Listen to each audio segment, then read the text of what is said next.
perdón, restauración, fe. Los arroyos de Dios, Jesús le da sentido a tu vida. Buenas noches, mis queridos hermanos y hermanas. Espero que usted esté muy bien en donde sea que se encuentre en esta hora. Bueno, hace 8 días atrás hablamos acerca de un tema llamado ¿Cómo confiar en Dios cuando nada parece tener sentido? Así que hoy quiero darle continuidad a ese tema. Hablamos de algunos principios básicos que deben de ser aplicados. Si usted es una persona que tiene confianza en Dios, si usted es una persona que tiene temor de Dios, debe aplicar algunos principios. Uno de ellos es la fidelidad, otro de ellos es no culpar a Dios, no culpes a Dios, otro de ellos es no amargarse en el tiempo de la espera. Así que hoy quiero darte más principios para que puedas aplicar a tu vida de fe, para que tu vida de fe sea más nutrida, más fuerte, más fortalecida. Um, Quiero que vayas, por favor, conmigo a Hechos de los Apóstoles, capítulo 16, versículos 6 al 10. Dice así, y te la leo la Nueva Traducción Viviente, dice así: Luego Pablo y Silas viajaron por la región de Frigia y Galacia, porque el Espíritu Santo les había impedido que predicaran la palabra en la provincia de Asia en ese tiempo. No era el momento, así que Dios dijo, no es el momento, no prediquen allá. Luego, al llegar en los límites de Misia, se dirigieron al norte, hacia la provincia de Bitinia. Pero, de nuevo, el Espíritu del Señor no le permitió ir allí. Así que siguieron su viaje por Misia hasta el puerto de Troas. Esa noche Pablo tuvo una visión.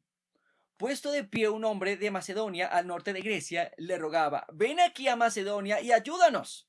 Entonces decidimos salir de inmediato hacia Macedonia, después de haber llegado a la conclusión de que Dios nos llamaba a predicar la buena noticia allí.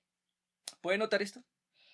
Dios les había impedido 2 veces que predicaran en cierto o aquel lugar. Dios les había impedido que predicaran como tal en Misia, y cuando dijeron, bueno, Misia no es entonces, vamos a Bitinia, Dios dijo, tampoco es por allí.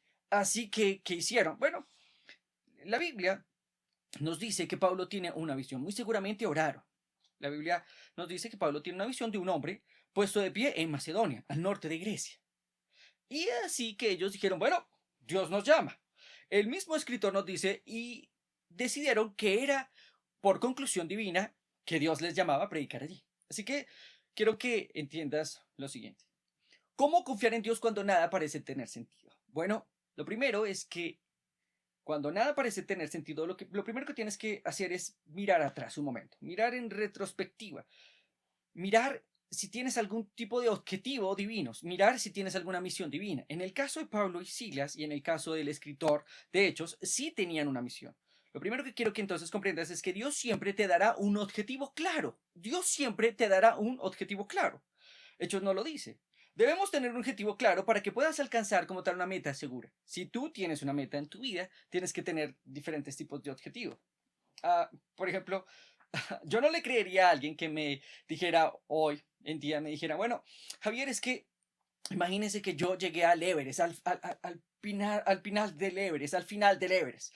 Y yo le pregunté, le diga, bueno, ¿cómo llegaste al Everest? Y él me diga, bueno, es que un buen día salí de mi casa, salí a caminar y dije, bueno, ¿por qué no ir al Everest? Y fui al Everest y subí al Everest y coroné el Everest. Yo diría como, ok, eso suena absurdo. Literalmente suena absurdo. ¿Por qué? Porque para llegar al Everest tienes que tener una meta. ¿Cuál es la meta? Llegar al punto más alto del Everest. Segundo, tienes que tener un objetivo. El objetivo, entonces, es el paso que se requiere para alcanzar la meta. ¿Cuál es el objetivo? Bueno, prepararse muy bien físicamente, mentalmente. Tienes que alistar maletas para llegar al punto que es llegar al Everest. Y ahora, déjame decirte lo siguiente. Quiero que recuerde esto. Una persona sin una meta es una persona que navega en alta mar sin rumbo fijo, o en otras palabras, es como un barco sin timón o ancla, un barco que navega y navega pero que va de un lado para otro porque no tiene un rumbo destinado, no tiene un rumbo fijo. Mi pregunta para ti sería la siguiente: ¿tienes alguna meta? ¿Tienes alguna misión que Dios te haya dado? Porque si la tienes, entonces deberías de mirar en retrospectiva. ¿Por qué está pasando esto? ¿Por qué estoy pasando esta circunstancia difícil? ¿Será que Dios me dijo que hiciera algo y lo estoy haciendo o tal vez no lo estoy haciendo? Esa es una muy buena pregunta que quiero que te hagas en este momento. O, si tú tienes una meta a nivel normal, a nivel secular, por ejemplo, construir un gran edificio o, por ejemplo, ser un gran doctor, ser un gran ingeniero, tener una empresa propia. Entonces tienes una meta, pero tienes que trazarte objetivos para llegar a esa meta. Eso pasa con Dios. Cuando una persona tiene una meta fija, entonces sabe para dónde va, sabe qué es lo que le conviene y lo que no le conviene. En el cristianismo pasa exactamente lo mismo. Cuando llegas al cristianismo, Dios te dice que tienes que ser como alguien, como su Hijo Jesucristo. En 1 Juan capítulo 2, versículo 6 nos dice lo siguiente: y todo aquel que permanece en él debe andar como él anduvo. O sea, la meta más grande del cristiano es ser como Jesús. Sí, y mientras que somos como Jesús, entonces Dios nos fija objetivos. En este caso, el objetivo principal de Pablo y Silas era ir a Macedonia. Dios les dijo, vayan a Macedonia. Ellos habían tenido una visión de noche, vieron a un hombre en angustia. Dice, así le rogaba, ven aquí a Macedonia y ayúdanos. Estaba en total angustia. Entonces, ¿tiene usted como tal una misión? ¿Tiene usted un objetivo dado por Dios? ¿Qué misión te ha dado el Señor? ¿Cuál es el propósito o objetivo que Dios tiene para tu vida? Esto es una de las preguntas más grandes que debes de resolverte, que tú debes de preguntarte. Debes decir, Dios, me diste un objetivo. ¿Cuál es mi objetivo? ¿Qué quieres que haga en esta tierra? Sí, yo sé que la meta más grande es ser como Jesús, pero mientras tanto, ¿qué hago? ¿A dónde me vas a llevar? La Biblia dice entonces, ellos fueron inmediatamente a zarpar allí. Ellos iban a cumplir una misión. Su misión era mostrar a Jesucristo en el lugar donde no había sido predicado. Por eso la Biblia nos dice que ellos zarparon inmediatamente a Macedonia.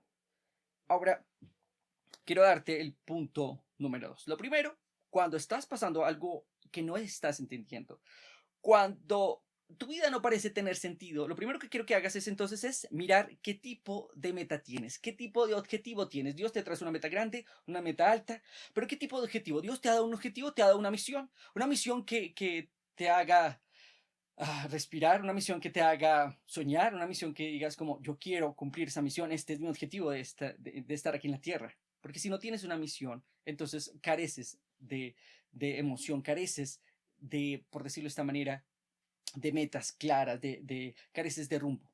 Eres como un barco en alta mar sin un timón, sin alguien que lo maneje. Eso es una persona que no tiene una meta, eso es una persona que no tiene un objetivo. Entonces, podemos decir que la meta es el fin último a lo que queremos llegar. Y el objetivo es el paso que se requiere para alcanzar esa meta. Dios te ha dado meta, sí. Tienes que ser como Jesucristo. Te ha dado objetivo también, pero depende de ti el descubrirlo, no depende de Dios. Depende de ti, depende de tu comunión con Dios, depende de levantarte en la mañana, hablar con Jesucristo, de interrogarle, preguntarle, Señor, ¿qué quieres que haga en esta vida? Porque la vida es muy corta. La vida es un preámbulo para la eternidad, suele decir un autor. Es muy cortita. A lo mucho vamos a vivir 80 o 90 o 100 años, si Dios lo permite. Y qué triste es ver a una persona que vive aquí en la tierra sin un propósito, sin una misión. Así que me gustaría preguntarte, ¿Dios te ha dicho qué misión tienes aquí en la tierra? Porque si Dios te ha dicho, entonces lucha por eso. ¿Por qué? Quiero que mires el punto número 2. El 2 lo encontramos en el versículo 11 al 15. Subimos a bordo a un barco en Troas, navegamos directo a la isla de Samotracia y al día siguiente desembarcamos en Neápolis. De allí llegamos a Filipos, a una ciudad principal en el distrito de Macedonia con la colina romana y nos quedamos allí varios días. Estuvieron estudiando como tal la ciudad, estuvieron estudiando, bueno, ¿dónde podemos empezar a predicar de Jesucristo? Es algo que usted tiene que tener en cuenta. Usted tiene como tal una meta, puede ser construir un gran edificio, puede ser un gran doctor, entonces, ¿qué universidad voy a estudiar? Si es construir un edificio, ¿con qué cimientos le voy a meter? Voy a contratar a un arquitecto, voy a contratar a un buen ingeniero. Uh, si es el caso dado de que usted quiera ser un maestro, bueno, ¿con quién me voy a preparar? ¿Cuáles son mis autores favoritos? Usted tiene que estudiar muy bien antes de cumplir como tal su objetivo. Ellos hicieron exactamente eso. Ellos estudiaron el terreno, estudiaron, miraron, estuvieron por varios días y un buen día dijeron lo siguiente, versículo 13. El día de descanso nos alejamos un poco de la ciudad y fuimos a la orilla de un río, donde pensamos que la gente se reuniría para orar y nos sentamos a hablar con unas mujeres que se habían congregado allí. Fueron y dijeron, bueno, vamos a charlar un rato para predicar de Jesucristo, para cumplir como tal la misión que Dios les había encomendado. Una de ellas era Lidia, de la ciudad de Tiatira, una comerciante de tela púrpura muy costosa, quien adoraba a Dios. Mientras nos escuchaba, el Señor abrió su corazón y aceptó lo que Pablo decía. Ella y los de su casa fueron bautizados y nos invitó a que fuéramos sus huéspedes. Si ustedes reconocen que soy una verdadera creyente en el Señor, dijo ella, vengan a quedarse en mi casa, y nos insistió hasta que aceptamos. Entonces, como punto número 2, es que la convicción es la clave del éxito. Ellos estaban completamente convencidos de que Dios les había enviado a Macedonia, que Dios les había dado una visión a Pablo en la noche. Ellos estaban totalmente convencidos y dijeron, pues vamos a predicar allí. Dios dice que prediquemos, pues vamos a hablar de Jesucristo en ese momento. Así que ellos fueron, indagaron, miraron la ciudad, luego fueron y dijeron, bueno, vamos a predicar. Y dijeron, pero ¿cómo? Ah, bueno, en la orilla. Allí yo veo que hay gente que ora. Así que fueron inmediatamente y hablaron del mensaje de Jesús. Ellos estaban completamente ¿qué? Convencidos. Y repito una vez más, la convicción es la clave del éxito. ¿Estás convencido de que Dios te llamó a hacer lo que estás haciendo? Ahora, ¿cómo surge una misión? Algunas veces puede ser por una palabra de Dios, dada por una revelación como un sueño, tienes un sueño divino. Otras veces puede ser por motivación, por inspiración, alguien te inspira y tú dices como, me gustaría ser como esta persona. Otras veces puede ser porque miras tus talentos y dices, ¿para qué soy bueno? ¿Qué tipo de talentos tengo? Hay gente que es muy buena para las matemáticas, le va muy bien con las matemáticas. Hay gente que le va muy bien con lo que tiene que ver con la literatura, con la lectura. Hay otras personas que les va muy bien con el arte manual. ¿Qué tipo de talento tienes? Porque al saber qué tipo de talento tienes, entonces sabrás más o menos qué tipo de meta vas a cumplir, qué tipo de objetivo vas a cumplir, qué tipo de misión vas a tener aquí en la Tierra. Al no saberla, pues vas a estar, mi querido hermano y hermana, como un barco sin timón, como decía anteriormente. Entonces, ¿qué tipo de meta tienes? Porque esa meta te traerá como tal convicción. Sí, Dios te dará la convicción. Dios siempre te dará la convicción para hacer aquello que te llamó a hacer. Él mismo te convencerá. Si Él te llamó, Él te da la convicción. No es que alguien me diga como, bueno, yo siento que Dios me llamó a ser médico, pero no lo sé todavía. ¿Será que es verdad? Entonces yo les voy a decir, no, no es así. Dios no te llamó a ser médico. Si no tienes una convicción profunda, Dios no te llamó. Dios te pone el anhelo, Dios te pone el querer como el hacer para hacer su buena voluntad. Entonces la convicción es la clave para tener éxito. La convicción lo definen de la siguiente manera. Es estar profundamente seguro de que algo es verdad. ¿Estás completamente seguro de que lo que Dios te llamó a hacer es verdad? Si es que no sabes a qué Dios te llamó a hacer, entonces ora, métete con Dios, dile, Dios, ven, hablemos. Yo no estoy aquí en la tierra de paso, yo no estoy aquí en la tierra para gastar oxígeno. Yo estoy aquí en la tierra para hacer algo grande, algo para ti, algo que aparentemente de pronto para el hombre no sea muy grande, pero para Dios es muy significativo. Quiero entonces recordarte lo siguiente. Cuando yo estaba viendo lo que tiene que ver con convicción, yo dije, bueno, la convicción de dónde nace, de dónde viene. Bueno, la convicción viene como tal de una creencia que está completamente arraigada en tu corazón. Podemos decir lo siguiente, la formación del individuo viene a esto. Lo que ves son las acciones y los valores. Pero lo que realmente esa persona se encuentra en su interior, en su creencia. Entonces, el individuo tiene dos cosas. Lo que ves, visibles, pero lo invisible, lo que no ves. Lo invisible son sus creencias, lo que ves son sus valores y acciones. Jesús dijo, de la abundancia del corazón habla la boca. Cuando una persona tiene cosas en su corazón, inmediatamente las va a expresar por su boca. Eso es lo que nosotros vemos, sus acciones y sus valores. Pero una cosa que no ves son sus creencias. Así que sí, somos el resultado de lo que creemos. Creencia es una idea o pensamiento que se asume como verdadero. Tú eres, mi querido hermana y hermano. Tú eres el resultado de lo que tú crees. ¿Qué estás creyendo en este momento? ¿Qué crees? ¿Cuál es tu escala digamos, por decirlo de esta manera, de ideas, de pensamientos que tienes constantemente? ¿Qué piensas el día a día? ¿Qué piensas cuando te levantas? ¿Qué piensas cuando antes de irte a dormir? Eso define lo que eres como persona. Ahora, permítame decirle lo siguiente. ¿Quién es usted? Determina cómo ve a los demás. Y quiero darle hoy un ejemplo. Un viajero que se acercaba a una ciudad muy grande le preguntó a un anciano que estaba sentado al camino. Le dijo, señor, ¿cómo es la gente en esta ciudad? Bueno, el anciano le dijo, ¿y cómo eran allá? ¿De dónde usted viene? Entonces este hombre, el viajero, le respondió, esas personas eran terribles, eran desconsideradas, eran deshonestas, eran detestables en todo el sentido, por eso me fui de ese lugar, no las soporto. Así que dijo el anciano le respondió, le respondió de la siguiente manera: esa es la clase de gente que va a encontrar en esta ciudad. Este hombre inmediatamente se fue, dijo: no, no quiero esta gente, así que se fue. Apenas acaba de irse, el viajero llegó otro a averiguar exactamente lo mismo. Y le dijo al anciano, le preguntó: ¿cómo es la gente en esta ciudad? Así que el anciano le dijo: ¿cómo era la gente en el lugar que acaba de dejar? El viajero le dijo lo siguiente: era gente honesta, decente, trabajadores, generosa. Es más, me dio mucha tristeza irme de allí. El anciano le dijo entonces lo siguiente: pues esa es la misma clase de gente que encontrará aquí, le dijo el anciano. ¿Por qué? La manera como vemos a los demás es un reflejo de lo que nosotros nos vemos a nosotros mismos. La manera en que nos vemos a los demás es un reflejo de lo que vemos en nosotros mismos. Si soy una persona que confía en los demás, entonces veré a las otras personas como personas confiables. Si critico a los demás, veré a los demás como mis críticos. Si me intereso en los demás, veré a las demás gente con compasión.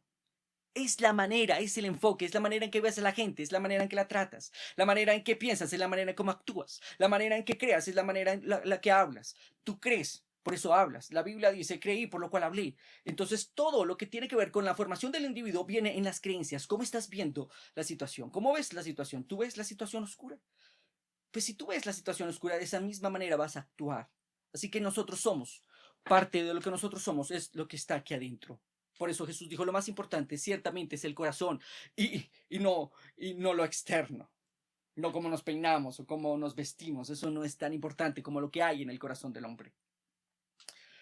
Ahora, déjeme decirle una pregunta. ¿Cómo Dios veía a estas personas en Macedonia? Bueno, la pregunta se responde en el versículo como tal, en 9. Esa noche Pablo tuvo una visión. Puesto de pie un hombre de Macedonia, al norte de Grecia, le rogaba: ven aquí a Macedonia y ayúdanos. ¿Cómo Dios ve a este hombre? Bueno, la cuestión es la siguiente. Dios ve a este hombre en desesperanza. Dios ve a este hombre en desesperación. Dios ve a este hombre con angustia. Dios ve a este hombre atormentado. Sí, porque así Dios ve a la gente que no lo tiene a Él. Dios lo ve con angustia. Dios lo ve sin esperanza. El apóstol Pablo luego escribe: porque anteriormente ustedes andaban sin Dios y sin esperanza en este mundo. Cuando Dios ve a las personas, Dios las ve sin esperanza alguna. Así que Dios, ¿qué hace? Se envía a sus predicadores, envía a sus ministros.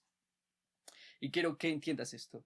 La cuestión principal con el apóstol Pablo no es tanto en lo que cree. Sí, el apóstol Pablo no llega inmediatamente a la ciudad de Macedonia con lo siguiente. Él no llega diciendo como: estas son las reglas que tienes que cumplir para ir al cielo. Si no las cumples, no vas al cielo. No, él no hace tal cosa. Él lo único que hace es lo siguiente: es ir a predicar de una persona llamada Jesucristo.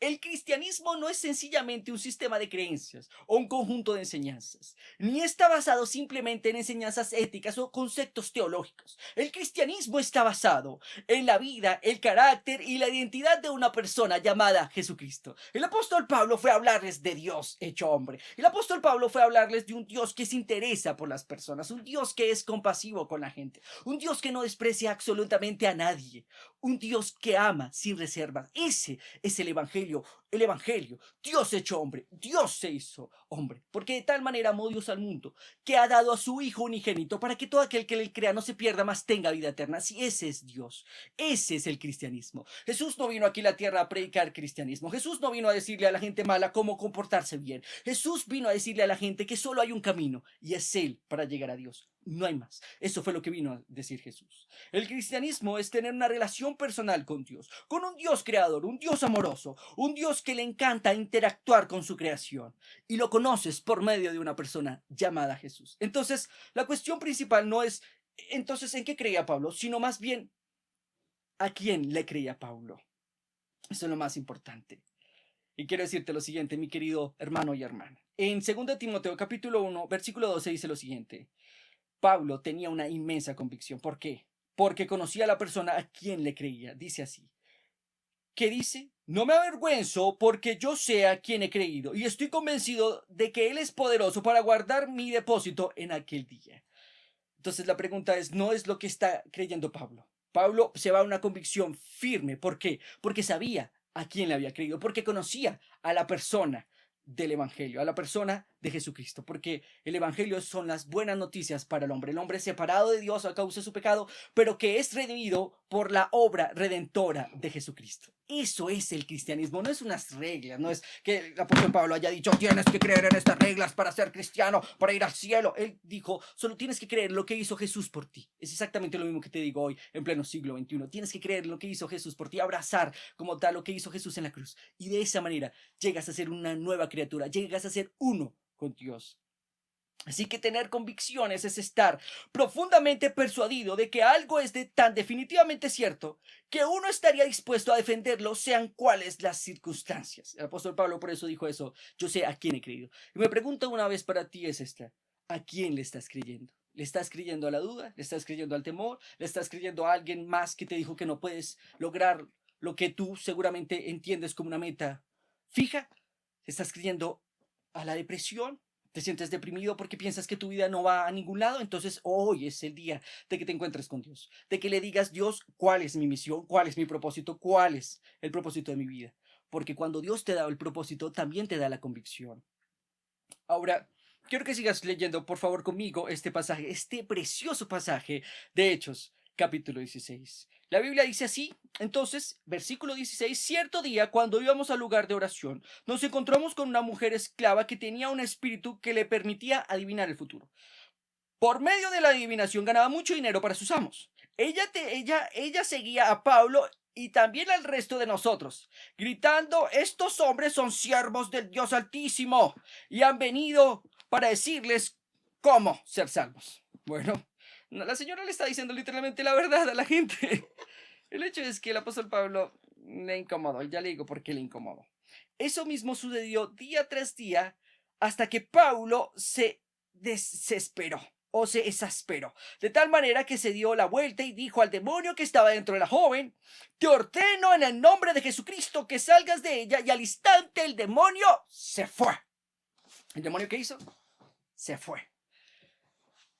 Quiero que entiendas lo siguiente. ¿Por qué el apóstol Pablo se exasperó? Bueno, porque Satanás casi siempre va a tratar de ridiculizarte.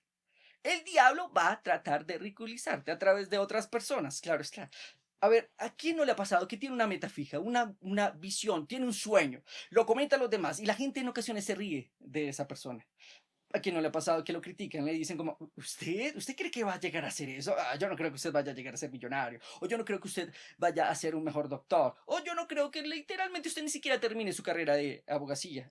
¿A quién no le dice eso? ¿A quién no le han dicho que no puede? Hay muchos nos por ahí afuera. Hay muchas personas que se oponen a una visión, a una meta fija. La visión en este momento era, ve y predicar en Macedonia. Era una meta fija, era un objetivo fijo, perdón, una misión fija.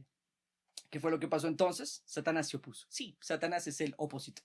Es el primero que te dice que no puedes llegar a ser lo que Dios te mandó hacer, que no puedes llegar a ser la persona que Dios dice que deberías ser. Ese es el primero que se opone a tu vida. Por eso Satanás estaba aquí molestando a través de esta mujer diciendo, estos son los hombres que anuncian el camino de la salvación a ellos.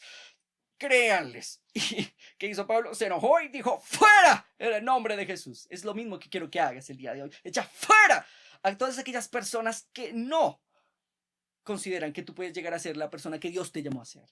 Echa fuera el temor, echa fuera la duda. ¿A quién le estás creyendo? Y como tercer punto, quiero decirte algo.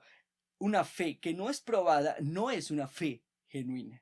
Entonces, inmediatamente el apóstol Pablo echó fuera este demonio. Quiero recordártelo, una fe que no es que probada, no es una fe genuina. ¿Sí que es fe? Bueno, fe es la confianza en Dios. Fe es simplemente tener fe en la palabra de Dios. Sí, fe es confiar absolutamente en Dios. Eso es fe. Así que vamos al versículo, por favor, conmigo. Versículo 19. Las esperanzas de sus amos de hacerse ricos ahora quedaron destruidas. Así que agarraron a Pablo y a Silas y los arrastraron hasta la plaza del mercado ante las autoridades. Toda la ciudad estaba alborotada a causa de estos judíos. Les gritaban a los funcionarios de la ciudad, enseñan costumbres que nosotros los romanos no podemos practicar porque son ilegales. Ok, sí. Déjame decirte lo siguiente.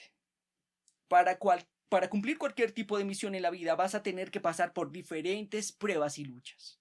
Al igual que En este caso, la fe es probada en cada área de tu vida. Si Dios te mandó, por decirlo de esta manera, a construir un edificio, si Dios te mandó a ser doctor, porque Dios te da una misión específica, ¿sí? Tenemos una meta clara, que es que ser como Jesucristo, pero tenemos una misión. Predicar, en este caso, era predicar en Macedonia. Ve a Macedonia y predica de mí. Tenemos entonces una misión, pero en medio de la misión, en medio de que tú haces la misión, en medio de que tú estás cumpliendo el objetivo, en medio de que tú estás cumpliendo el propósito, vienen las pruebas, vienen las circunstancias adversas, vienen aquellos que te dicen que no puedes, pero no solo eso. Tu fe tendrá que ser probada. Sí, porque una fe que no es probada no es una fe genuina. Una persona que nunca ha sido probada en la fe, se resta un poco de autoridad moral hasta para enseñar la fe. Así que si tu fe no es probada, no tienes esa garantía, ese sello, esa experiencia, esa convicción de enseñar como tal la fe a otros. Sí puedes hacerlo, obviamente hazlo, pero si tu fe no es probada, por ejemplo, en el área de las finanzas, no le puedes decir a otros, ¿crees en Dios para que Dios te pruebe en finanzas? Puedes hacerlo, sí, pero como que te resta autoridad. En cambio, si has pasado por una prueba muy difícil, puedes decirle a otros, ten fe en Dios, porque Dios me liberó y también te va a liberar a ti. Eso, mis queridos hermanos y hermanas, hace la diferencia. Entonces, una convicción es una creencia que ha atravesado por una experiencia. Ellos la estaban pasando mal, definitivamente la estaban pasando mal.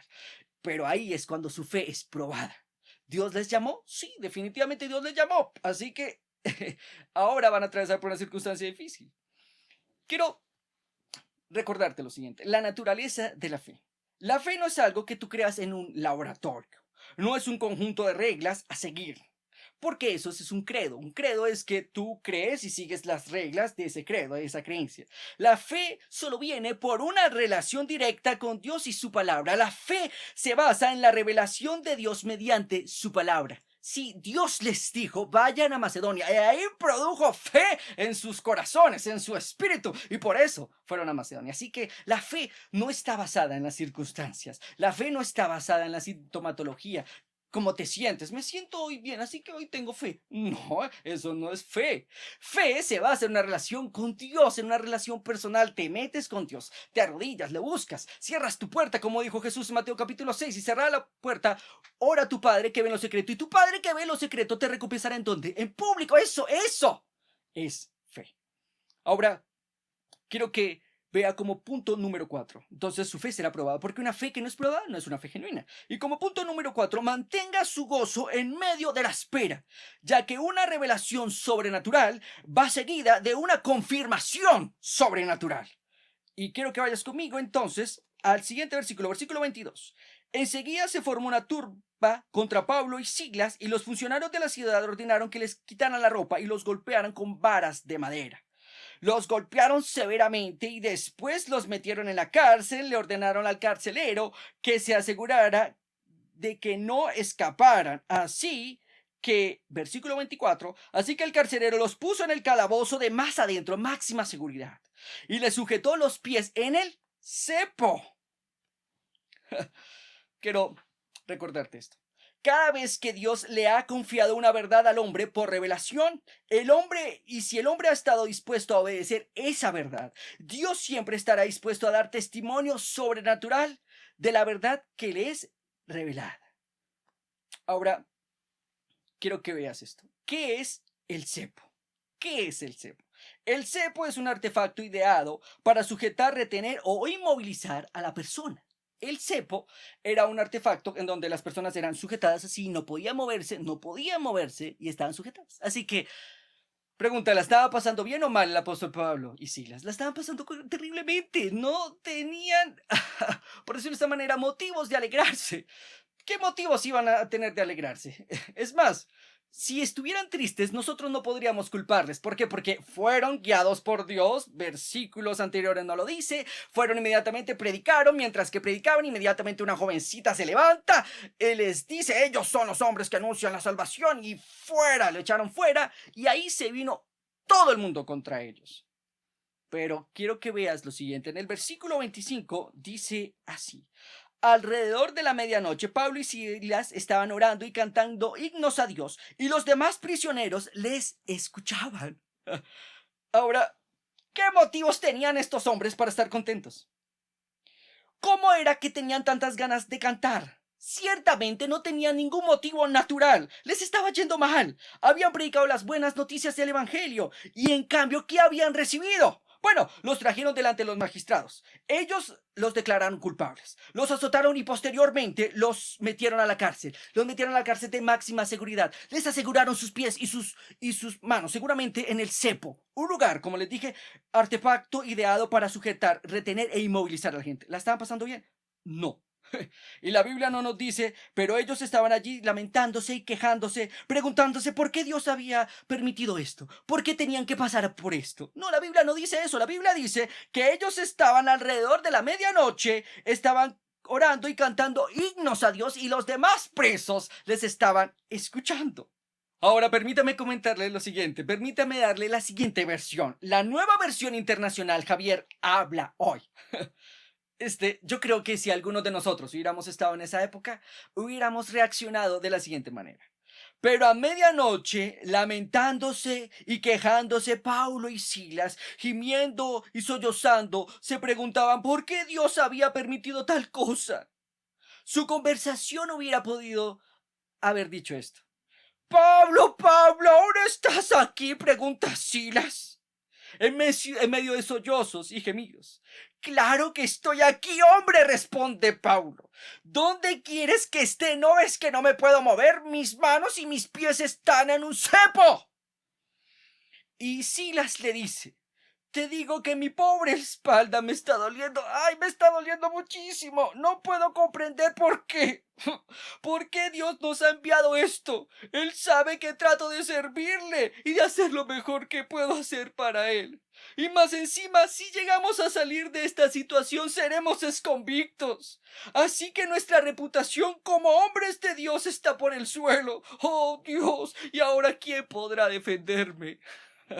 ¿Les suena algo aterrador? Bueno, quiero decirle que algunos creyentes de esta época son así.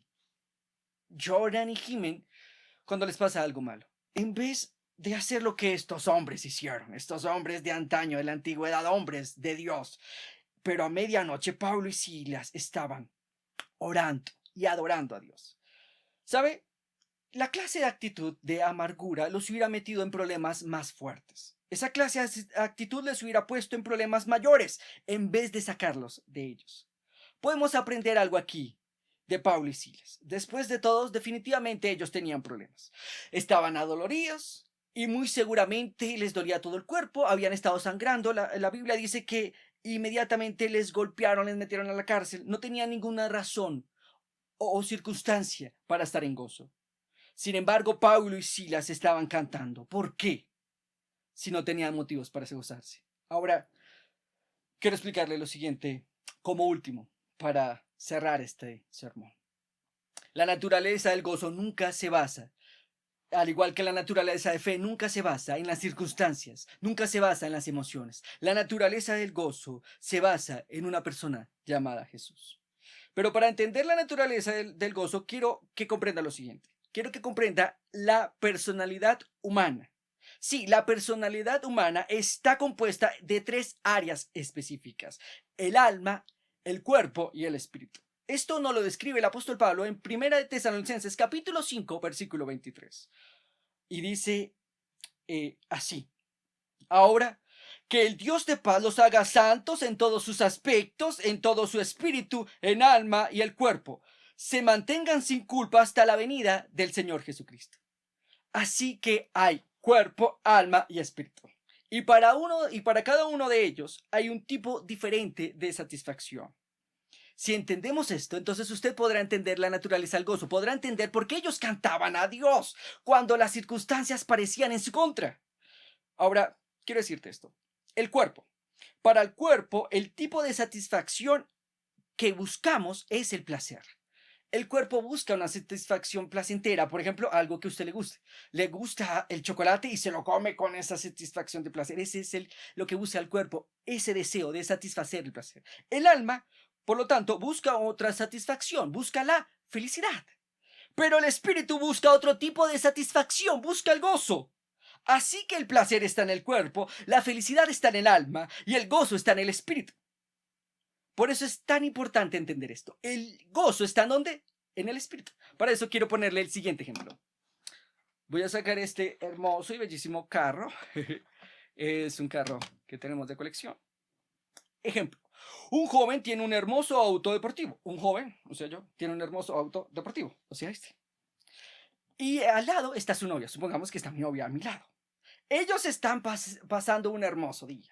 Están paseando en primavera, así que el día es maravilloso, el sol les está pegando, ellos están paseando en su carro. Su novia le mira y le dice, ay, te amo, y oh, yo también te amo, amor. Inmediatamente se expresan todo su amor. Y más encima, el hombre tiene dinero en la billetera. Así que ese día es fantástico, es un día ideal. Ah, y por otro lado, las carreteras están completamente en orden. No hay tráfico y no hay huecos en la carretera, así que no hay un mejor día que ese. Mi pregunta es, ¿cómo se sentiría este joven en ese momento?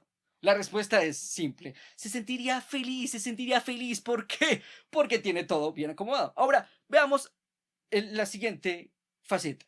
El mismo joven con el mismo carro. Pero ese día es el día nublado, está lloviendo. El carro está descompuesto, no funciona. Por otro lado, este joven no tiene dinero, está en la quiebra. Y más encima, su novia lo deja tirado, no va al compromiso. Pregunta, ¿cómo se sentiría ese joven? Bueno, pues se sentiría devastado, se sentiría triste. Sí, ¿a qué voy con esto? La gran verdad es que el gozo no depende de las circunstancias. Óigame bien, el gozo no depende de las circunstancias. El gozo no cambia. ¿Por qué? Porque Dios nunca cambia. Si tú vives solo en el nivel del cuerpo, seguramente habrás experimentado placer.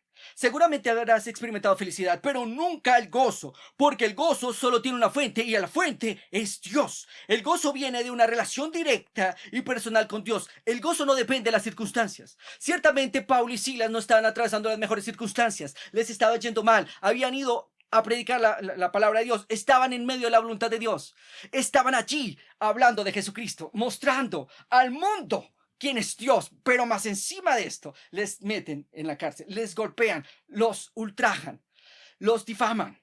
Y como les he dicho anteriormente, cuando usted tiene una meta, cuando usted tiene una misión, cuando usted tiene un propósito, ciertamente hay gente que te va a difamar. Las cosas no siempre van a salir a color de rosa. Algunas veces se van a dificultar. Y pasó exactamente lo mismo con Pablo. Pero podemos aprender de ellos lo siguiente, que ellos se gozaron en medio de una situación difícil.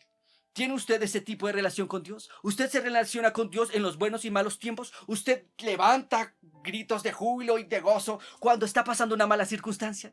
Porque si no lo está haciendo, entonces quiero decirle algo. Usted no tiene el gozo. Usted no tiene el gozo de Dios. Pero también quiero decirle algo más. Usted puede obtener el gozo de Dios. ¿Por medio de qué? De una relación directa con Jesucristo. Por medio de hablar con Él. Por medio de leer la palabra. Sí, porque la fe es simplemente fe en su palabra, creer en su palabra, creer en sus promesas y luego tener una experiencia, porque una convicción viene derivada de una creencia que ha pasado por una experiencia. Eso es lo que quiero decirte en esta obra. Ahora, note lo siguiente. ¿Qué fue lo que pasó? Autentificación sobrenatural. El versículo 26 entonces nos dice esto: de repente hubo un gran terremoto y la cárcel se sacudió hasta los cimientos y al instante todas las puertas se abrieron de golpe y todos los prisioneros se les cayeron las cadenas. El carcelero se despertó y vio las puertas abiertas de par en par. Dio por sentado que los prisioneros se habían escapado, por lo que sacó la espada para matarse inmediatamente. Pero Pablo gritó: detente, no te mates, estamos todos aquí. El carcelero pidió la luz y corrió al calabozo y cayó temblando ante los pies de Pablo y Silas. Mi pregunta es: ¿por qué cayó temblando ante los pies de Pablo y Silas? Bueno, la respuesta es evidente: porque él los había escuchado cantar. Seguramente se había ido a dormir diciendo como: va, esta gente es una fanática, va, esta gente que confía en Dios. Vamos a ver qué Dios va a hacer por ellos. Inmediatamente Dios actuó. ¿Por qué Dios actuó? Porque cada vez que Dios le ha confiado una verdad al hombre por revelación y el hombre ha estado dispuesto a obedecer esa verdad, Dios siempre ha estado dispuesto a dar testimonio sobrenatural de la verdad que Él revela. Por eso Dios actuó de esa manera. Ahora, quiero terminar con esto. No porque lo que a usted le esté pasando no tenga sentido, no quiere decir que no tenga sentido para Dios. Tal vez ellos hubieran podido pensar, bueno, no tiene sentido que estemos en la cárcel, Dios nos envió a Macedonia y ahora estamos aprisionados, no tiene sentido para nosotros. No obstante, ellos no permitieron que la actitud de la cárcel entrara en ellos, la actitud de angustia, la actitud de temor, actitud de angustia, temor, zozobra, impaciencia, indiferencia. ¿Qué más puedo decirte? Incredulidad. Sí, esa es la actitud que no quiero que cojas en este día. Yo quiero que tú tengas una actitud de gozo, una actitud de fe. ¿Sabes por qué? Porque la fe es positiva. La fe ve la respuesta aún antes de que llegue. Eso es fe. La fe se goza en Dios y en su palabra. Así que ellos tenían esa actitud. Ellos no pensaron, Señor, esto no tiene sentido. No. Ellos no pensaron eso. Y si lo pensaron, solo dijeron lo siguiente: vamos a orar y cantar hasta que pase algo. Porque Dios autentifica su verdad a través de su poder también. La palabra de Dios, ciertamente, cuando es predicada, viene acompañada de transformación. Jesucristo transformando a los individuos que lo aceptan. Antes y después de Jesucristo, dice la historia del occidente. Antes y después de Jesús podría decir también tu misma historia. Y quiero terminar con esto, versículo 30. Después los sacó y les preguntó: Señores, ¿qué debo hacer para ser salvo? Ellos le contestaron: cree en el Señor Jesucristo y serás salvo junto con toda tu casa. Ahora, no porque algo no tenga sentido para usted, no quiere decir que no tenga sentido para Dios. Tal vez usted esté diciendo: no tiene sentido esta circunstancia. Estaba atravesando mi mejor momento económico, me estaba yendo muy bien en mi empresa, me estaba yendo muy bien en mi empleo. Ahora, seguramente estoy desempleado. Ahora tengo un poco de déficits económicos. Tengo que pagar recibos, tengo que pagar facturas, tengo que pagar empleados. ¿Qué voy a hacer? Bueno, le voy a dar este siguiente consejo. Mire a Dios, mire el camino más alto, que es la fe. Mire al Señor Jesucristo. Mire este ejemplo del apóstol Pablo y Silas. Miren este ejemplo. Ore a Dios, gócese en el Señor, tenga fe en Jesucristo y en su palabra, porque la fe en Jesucristo y en su palabra obrará resultados. La fe debe ser probada, pero la fe también debe ser expresada. Una fe que no es expresada no es una fe genuina. Ellos expresaron su fe. Ellos habían predicado a Jesús. Este hombre se convirtió a Jesucristo. ¿Por qué? Porque había visto la expresión de su fe. Había visto que ellos cantaban a pesar de los problemas, a pesar de las circunstancias, y se convirtió a Jesús. Y el versículo 34 dice lo siguiente: y el carcelero los llevó adentro de su casa y les dio de comer, y tanto él como los de su casa se alegraron porque todos habían creído en ¿quién? En Dios se gozaron. Y quiero terminar con estas dos aseveraciones. Es imposible estar lleno de gozo sin el Espíritu Santo, y es imposible estar lleno del Espíritu Santo y no tener gozo. No porque algo no tenga sentido para usted, no quiere decir que no tenga sentido para Dios. Para Dios tenía sentido. Dios los permitió que entraran a la cárcel. Y de allí los liberó de la cárcel para que le predicaran un nombre al carcelero. Dios tenía una meta, que era que ellos predicaran en Macedonia. Y que era que ellos ganaran a esta familia de Macedonia. Qué maravilloso nuestro Dios. Qué grande y omnipotente es nuestro Creador. Bueno, quiero orar para finalizar. Cierra tus ojos allí donde estás. Amado Señor Jesucristo, yo te doy muchísimas gracias, mi buen Dios, por este sermón. Te pido que hoy levantes los ánimos de mis hermanos y hermanas. Te pido que ellos te levanten sobre las alturas. Que miren más, Señor Jesucristo, más allá. Que te miren a ti, Señor y Dios Todopoderoso. Que miren evidentemente, Señor Jesús, esta historia como una fuente de inspiración para ellos. Tal vez algunos de ellos la están pasando mal. Tal vez algunos de ellos no han tenido la respuesta que se supone que debería de haber tenido ya, como sanidad, como recibir finanzas para poder satisfacer las necesidades de su hogar o de su familia. Pero hoy te pido, mi buen Dios, que lo levantes en fe, que esta palabra entre a sus corazones, entre a su espíritu, que renueve su mente, porque somos definitivamente lo que pensamos, lo que creemos, Señor. Que estas personas, mis hermanos y hermanas, cambien su manera de pensar y que se acerquen a ti, que ellos se acerquen a ti, Jesucristo, mi Señor. Gracias, Señor.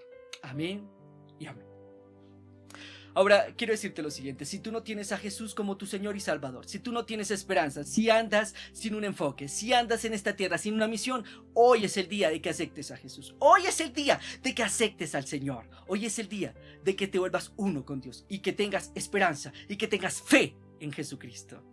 Y recuerda esto: nosotros te amamos, Dios te ama y Jesús le da sentido a tu vida. Dios te bendiga.